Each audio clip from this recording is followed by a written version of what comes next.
In the Arctic, a man is walking through the frozen wilderness when he stumbles upon something incredibly strange. He discovers a massive group of monkeys completely frozen in the ice. At first glance, they appear dead, but subtle movements reveal that they're still alive, only trapped in the freezing cold. The terrifying truth is that if even one of them survives, it could trigger a catastrophic disaster that threatens every living ecosystem in the Arctic. Meanwhile, at a biological research station, a mysterious virus spreads rapidly, infecting everyone inside. Even Dr. Peter, who somehow survives under unexplained circumstances, begins exhibiting disturbing behavioral changes, setting the stage for a shocking turn of events. Thousands of miles away, we meet Dr. Allen, who has no idea about the chaos unfolding at the station.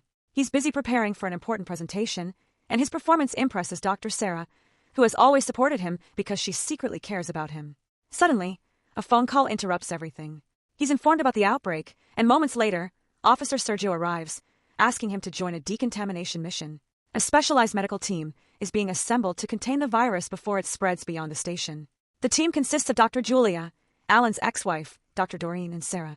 During the briefing, Alan discovers a devastating truth. Dr. Peter is actually his brother. Now he has two critical missions: save his brother and stop the virus before it reaches the outside world. The team boards a military aircraft and flies directly to the research station, where they're greeted by the station director, Dr. Hiroshi, along with his adopted son, Daniel, the head of security. Hiroshi warns them that the situation is extremely dangerous and urges them to be cautious with every move they make, especially since Peter has become completely uncontrollable. When Alan finally enters Peter's room, his brother suddenly attacks him, trying to hurt him. A strange black liquid begins leaking from Peter's body, but Julia reacts quickly and injects him with a sedative. The entire team is left horrified by what they've witnessed, realizing the situation is far worse than they had imagined. They immediately begin examining the virus in an attempt to identify its source. One theory suggests that the monkeys are responsible because they had been used in experiments at the station. However, Daniel insists that there are no monkeys at the facility and that none have ever been used for testing. His claim only deepens everyone's suspicions after they discover monkey fur inside the laboratory, prompting Alan to investigate further. Alan examines the bodies of the scientists who were with Peter when the outbreak began. He notices minor wounds on their bodies and finds the same black substance that had leaked from Peter. The team feels completely helpless because they have no idea what they're dealing with. They pressure Hiroshi to tell them the truth, but he refuses to reveal anything. Later, Alan discovers the last video Peter recorded before losing control. In it, Peter warns anyone watching never to stay inside the station and begs them to leave immediately. Shortly afterward, the team learns that Peter escaped through the ventilation system. They release antiviral gas into the air ducts and begin searching the maze of ventilation tunnels. While searching, Doreen and Sergio discover several monkey cages, confirming that monkeys had indeed been kept at the station. Something had gone terribly wrong, turning them savage before they escaped. Suddenly, one of the monkeys attacks Doreen and nearly bites her, but Sergio reacts instantly and shoots it before it can harm her. Elsewhere, Alan finds the body of a man whose hand has been severed. The team returns to the laboratory to analyze everything they've collected, hoping to find a solution.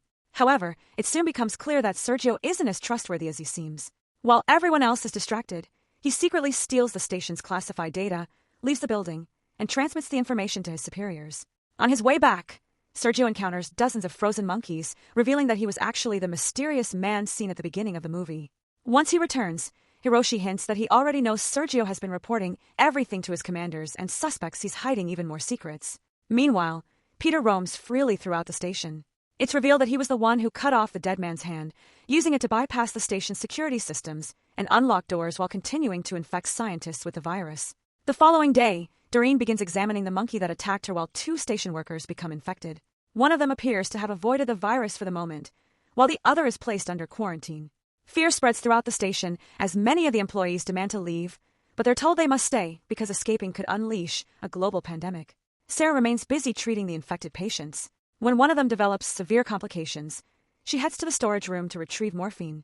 Peter attacks her, but surprisingly doesn't hurt her because his real target is Julia. Using her intelligence and experience, Julia uncovers evidence that Hiroshi had been experimenting with well-known viral mutations. She exposes the terrible secrets he had desperately tried to hide while continuing her search for an explanation of what happened to Peter. At the same time, Doreen becomes trapped by one of the infected mutants, who reveals that the station had been working on a project to develop drugs capable of altering human genetics.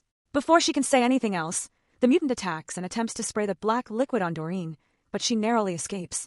Julia then begins testing two experimental vaccines. The first one kills every laboratory mouse it is administered to. The second vaccine doesn't kill the mice, but instead transforms them into extremely aggressive creatures that behave almost like zombies. The medical team is left speechless, having never witnessed anything remotely similar throughout their entire careers. Alan reassures the infected patients that he won't abandon them and promises to keep searching for a cure. Meanwhile, one of the station employees decides to escape and expose the horrific experiments being conducted there.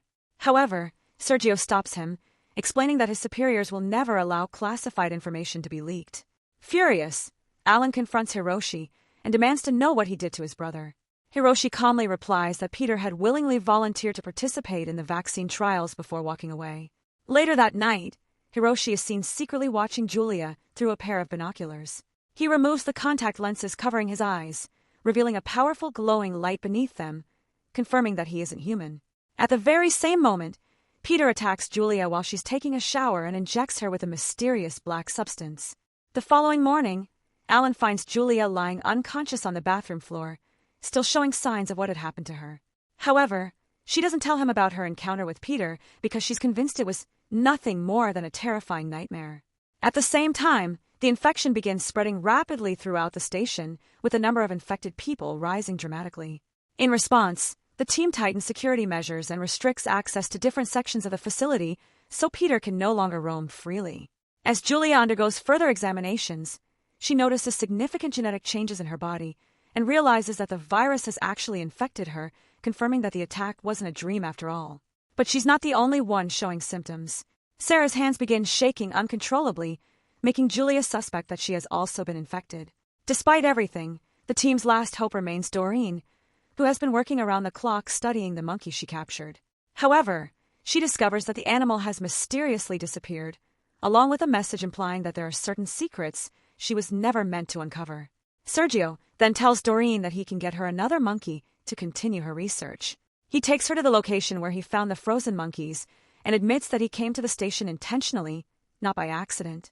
He also reveals that he has been sending classified information to the Pentagon because they suspect Hiroshi is developing a dangerous biological weapon.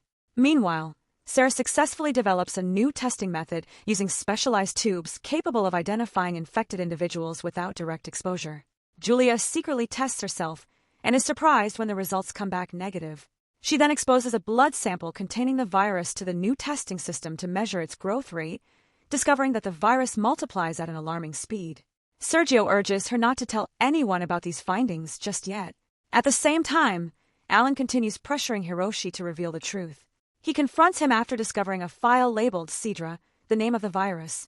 Hiroshi finally admits that the station had been attempting to develop a rare plant capable of curing every known disease. Unfortunately, the project failed after more than 75% of the test subjects became infected, forcing the entire experiment to be abandoned. As conditions worsen, a state of emergency is declared. Everyone is ordered to test themselves, and anyone found to be infected is transferred to an isolated upper level. Julia insists that Sarah take the test because she has suspected her condition from the very beginning. Sarah's results come back negative, but the real disaster is that more than 1/3 of the station's personnel have already been infected. One of the infected women becomes extremely violent, attacking everyone in sight. She nearly reaches Julia before Alan intervenes just in time and saves her from being exposed to the black substance. Although Sarah isn't infected with the virus, it's revealed that she has cancer, and the painkillers she's been taking to ease her suffering are responsible for the severe trembling in her hands. Later, Julia repeats the test on herself, and once again the results are negative. This leads her to suspect that the testing tubes themselves are defective and producing false results. She realizes that the people placed in quarantine may actually be healthy, while the truly infected individuals are still mixing freely with the rest of the team upstairs. Julia desperately tries to contact Alan to warn him, but the communication system has been destroyed in the explosion. She attempts to reach the upper level herself but can't make it.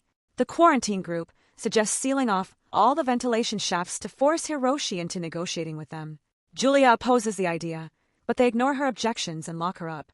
The next morning, after the previous night's explosion, everyone realizes there's no longer any hope of rescue. They're completely isolated from the outside world. The quarantine group carries out its plan and seals the ventilation system. Hiroshi discovers what they've done and rushes to negotiate, warning them that if the airflow isn't restored, everyone inside will suffocate within 6 hours. Meanwhile, the medical team continues experimenting with different treatments for the virus.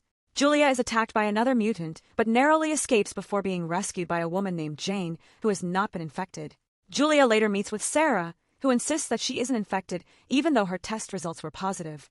Julia immediately runs to Alan and explains that the testing system is producing inaccurate results. This time, Alan personally supervises every examination.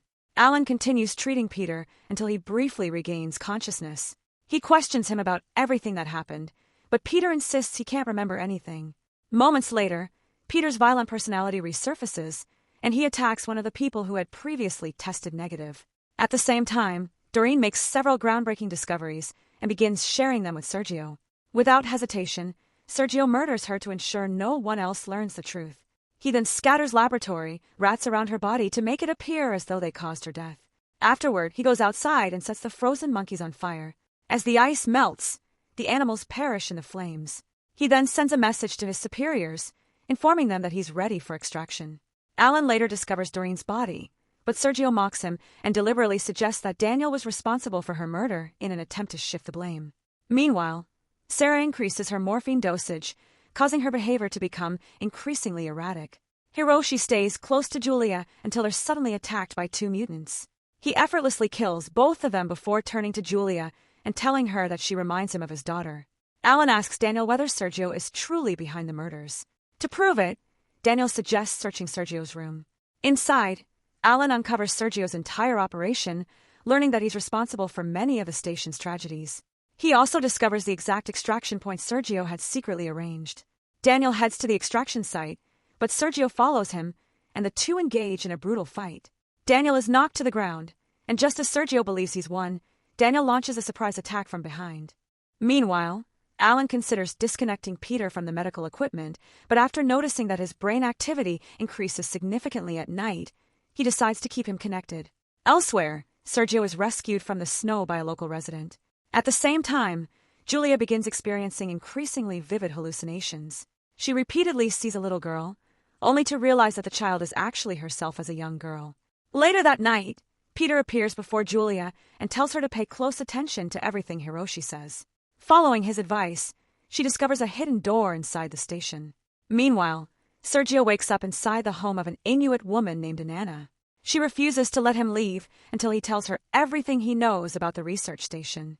On the other side of the station, Daniel admits that he got rid of Sergio, infuriating Hiroshi. Fearing military intervention, Hiroshi orders Daniel to find Sergio and bring him back by any means necessary. Alan and Sarah then discover that the virus cannot spread in extremely low temperatures, so they move Peter into a freezing cold room.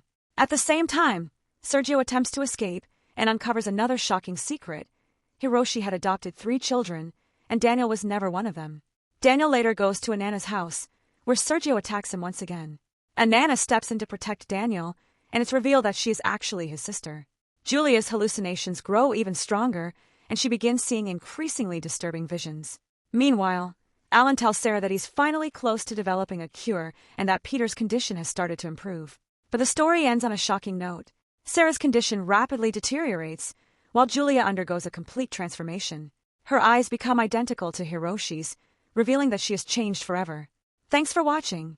Don't forget that your opinion matters to us, so be sure to leave your thoughts in the comments and subscribe to the channel for more videos.